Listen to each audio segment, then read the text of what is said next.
அன்பிற்குரிய மக்களே, இன்றைக்கி கிர்லோஸ்கர் நிறுவனத்தில் இருக்கக்கூடிய மெகா T15 அப்படின்ற பவர் டில்லரை பற்றி தான் நான் உங்கள்கிட்ட வந்து எக்ஸ்பிளைன் பண்ண போகிறேன்.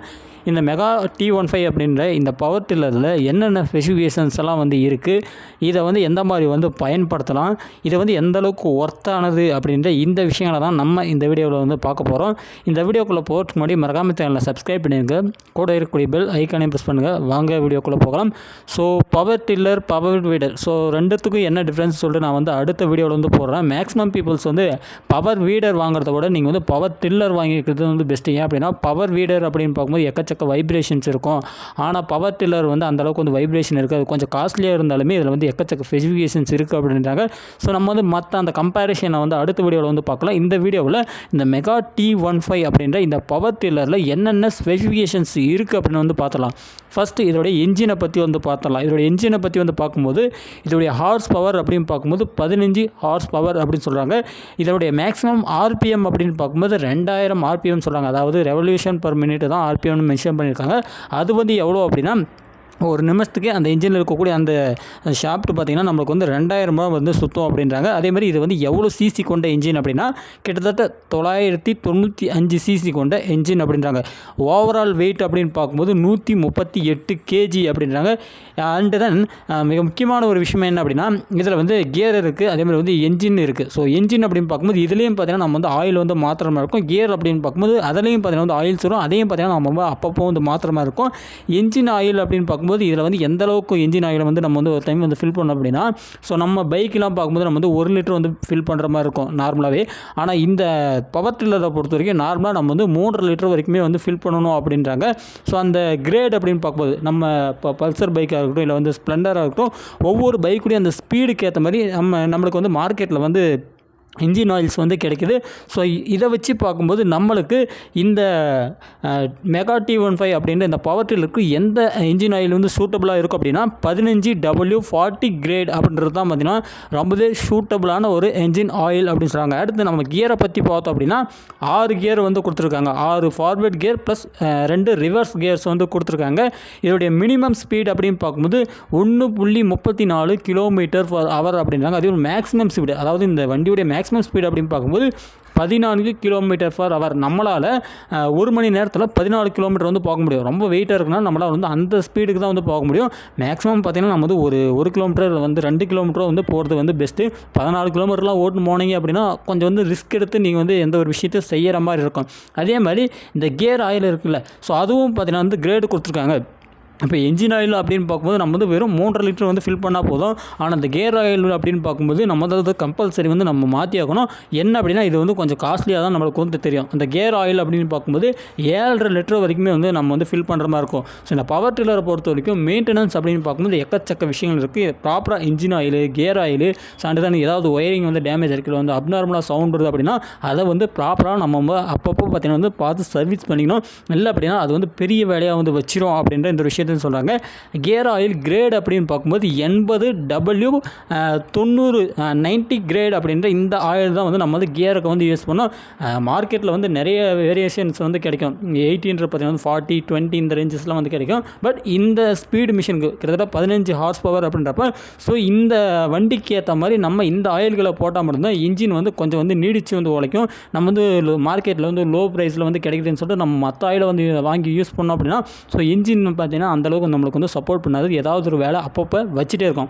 அண்டு நம்ம வந்து பேக்கில் இருக்கக்கூடிய ரோட்டர்ஸ் வந்து அப்படின்னு பார்க்கும்போது ஸோ இதில் அந்த ரோட்டர் ஸ்பீட் அப்படின்னு பார்க்கும்போது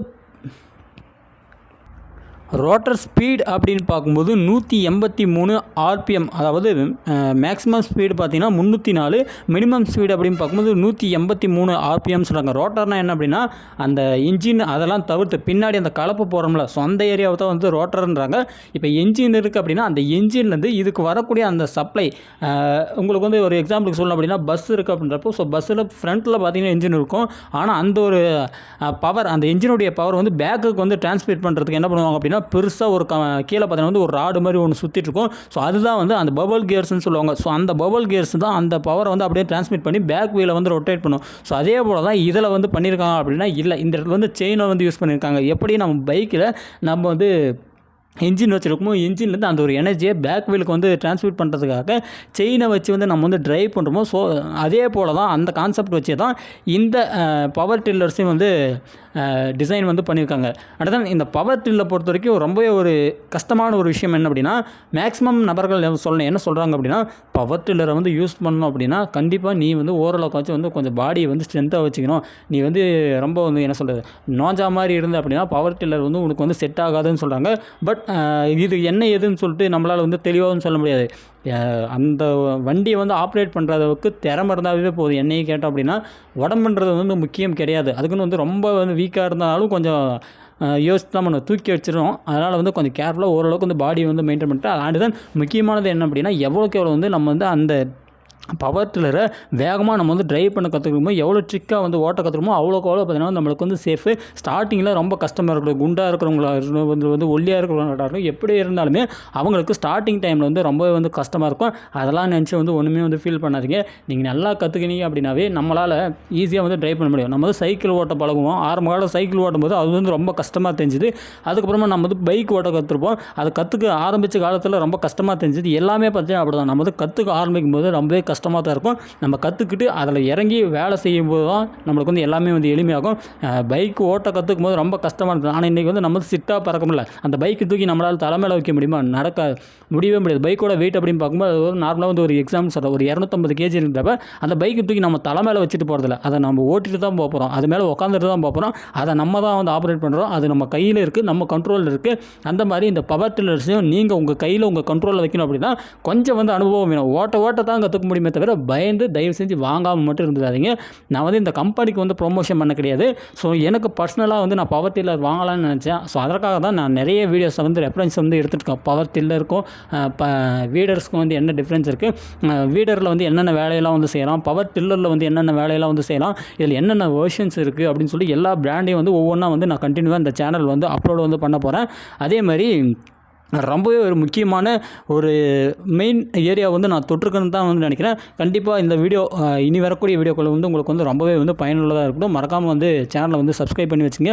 நான் வேறு ஏதாவது ஒரு வீடரை பற்றியோ இல்லை வந்து டில்லரை பற்றியோ இல்லை வேறு ஏதாவது ஒரு விஷயத்தை பற்றி பேசணும் அப்படின்னு நினச்சிங்க அப்படின்னா மறக்காமல் கமெண்டில் வந்து போடுங்க. அண்ட் தான் இதோடைய மேக்ஸிமம் ப்ரைஸ் அப்படின்னு பார்க்கும்போது வெப்சைட்டில் தேடும்போது 2,35,000 குறையாமல் எங்கேயுமே இல்லை. ஆன்லைனில் பார்க்கும்போது 2,35,000 மேலே தான் வந்திருக்கு. அதாவது மானியம் அப்படின்னு பார்க்கும்போது நம்மளுக்கு வந்து அரசு சார்பில் 50,000 கிட்டத்தட்ட 80,000 வரைக்குமே வந்து குறையுது. ஸோ அப்படி வச்சு பார்க்கும்போது நம்மளுக்கு மார்க்கெட்டில் பார்த்திங்கன்னா 1,65,000 to 85,000 1,85,000 இந்த டிஃப்ரென்ஸில் நம்மளால் வந்து நெட் பேமெண்ட்டு கொடுத்து வந்து இந்த வண்டியை வந்து வாங்க முடியும்.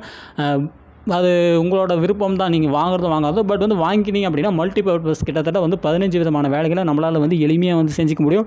இல்லை வீடர் வாங்கி அதில் வந்து எக்ஸ்பீரியன்ஸ் ஆகிட்டு அதுக்கு ஒரு பவர் டில்லர் போகிறீங்க அப்படின்னாலுமே அது உங்களுடைய தனிப்பட்ட விருப்பம் தான். இந்த வீடியோ பிடித்தால் மறக்காமல் சேனலை சப்ஸ்கிரைப் பண்ணிட்டு நன்றிகள்.